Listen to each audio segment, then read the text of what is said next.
And అందరికీ కొన్ని ఇక్కడ చికెన్ కర్రీని అయితే ప్రిపేర్ చేసుకుందామండి. ముందుగా అయితే చికెన్లో ఉప్పు పసుపు అయితే వేసుకొని నీట్గా కూడా క్లీన్ చేసుకోవాలి. క్లీన్ చేసుకున్నాక అందులో ఉప్పు పసుపుని కొద్దిగా వేసి అయితే మ్యాగ్నేట్ చేసుకుని పెట్టుకున్నాను. అందులో గరం మసాలా కూడా వేసుకున్నానండి.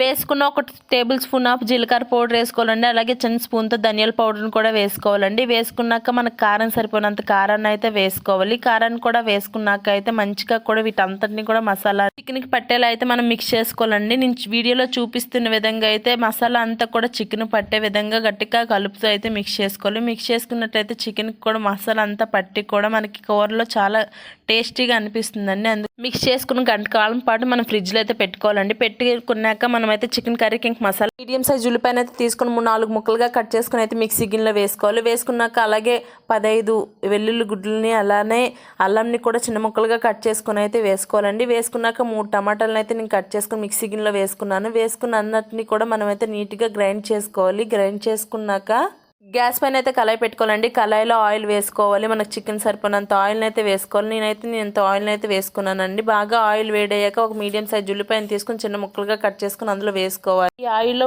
ఉల్లిపాయ ముక్కలు చిన్నగా వేడవుతున్నాయి కదండి. వేడవుతున్నప్పుడు మనం జీలకర్రను కొద్దిగా తీసుకుని అయితే జీలకర్ర నల్లగా అవ్వకుండా మనం మిక్స్ చేసుకోవాలండి. గరిటతో బాగా మిక్స్ చేసుకున్నాక నేనైతే కరివేపాకును నీట్గా వాష్ చేసుకుని కరివేపాకును కూడా ఇందులో అయితే వేసుకున్నాను. కరివేపాకును వేసుకున్నాక మనం 4-5 పచ్చిమిరపకాయలను అయితే నీట్గా కట్ చేసుకుని అయితే పచ్చిమిరపకాయలు కూడా ఇందులో వేసి బాగా ఎర్రగా ఏగేలా అయితే తాలింపును మనం గోల్డెన్ రెడ్ కలర్ వచ్చినంత వరకు కూడా మనం బాగా కూడా ఫ్రై చేసుకోవాలండి.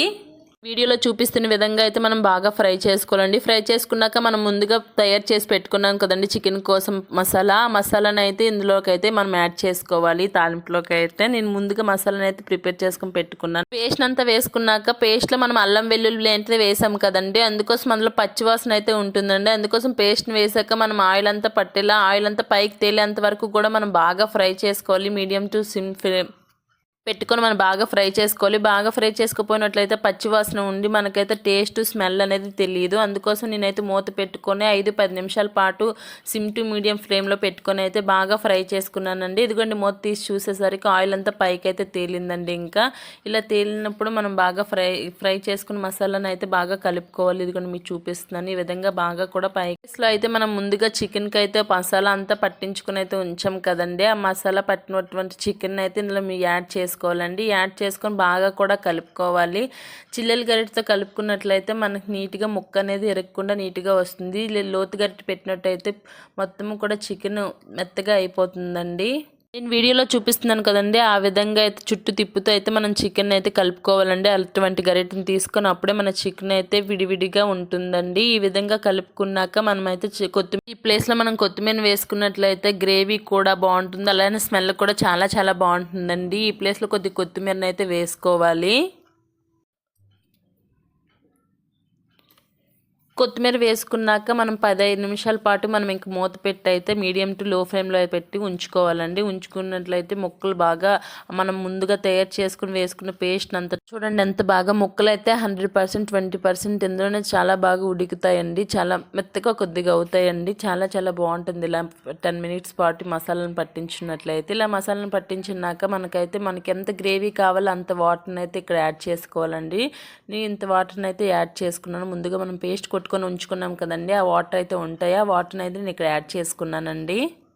వాటర్ యాడ్ చేసుకున్నాక మనం మొత్తాన్ని కూడా మిక్స్ చేసుకొని మనం ఈ ప్లేస్లో ఉప్పు పసుపు ఏవైనా సరిపోయా లేదనేది అయితే టేస్ట్ చూసుకోవాలండి. ఉప్పు కారం సరిపోయిందా లేదనేది నేనైతే ఇక్కడ టేస్ట్ చూశాను. నాకైతే ఉప్పు కొద్దిగా సరిపోలేదు. ఇదే ప్లేస్లో మనం కారాన్ని కానీ ఉప్పును కానీ అలానే ఇదే ప్లేస్లో కొద్ది గరం మసాలాను కూడా యాడ్ చేసుకొని ఇంక మూత పెట్టుకుని 5 నిమిషాల పాటు మనం ఉడికించుకున్నట్లయితే చాలా చాలా టేస్టీ చికెన్ కర్రీ అయితే ప్రిపేర్ అయిపోతుందండి. చాలా చాలా బాగుంటుంది. ఇలా మీరు కూడా ఒకసారి ట్రై చేయండి. ఇదే ప్లేస్లో మనం కొత్తిమీరని కసూరి మేతిని కూడా మిక్స్ చేసుకోవాలండి. మిక్స్ చేసుకొని కలుపుకొని మూత పెట్టుకున్నట్లయితే చాలా చాలా టేస్ట్గా ఉంటుందండి. ఇలాంటి చికెన్ కర్రీని ఒకసారి ట్రై చేయండి. ఎలా వచ్చింది ఏంటనేది అయితే నాకు కామెంట్ బాక్స్లో అయితే కామెంట్ చేసేయండి. మీకు ఈ వీడియో ఎలా అనిపించిందని కూడా నాకు కామెంట్ బాక్స్లో కామెంట్ చేయండి.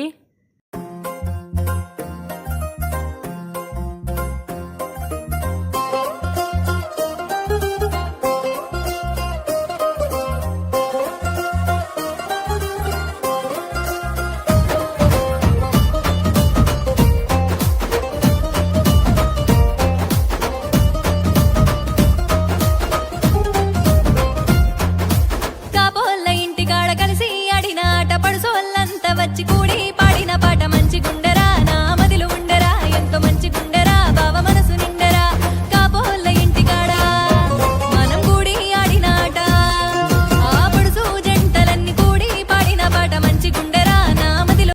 నేను ఫిష్ ఫ్రై వీడియోని కూడా పోస్ట్ చేశానండి. మీకు ఇంట్రెస్ట్ ఉండి చూసినట్లయితే లైక్ చేయండి, షేర్ చేయండి. ఇలాంటి ఇంట్రెస్టింగ్ వీడియోస్ కోసం ప్లీజ్ సబ్స్క్రైబ్ చేయండి. Bye bye.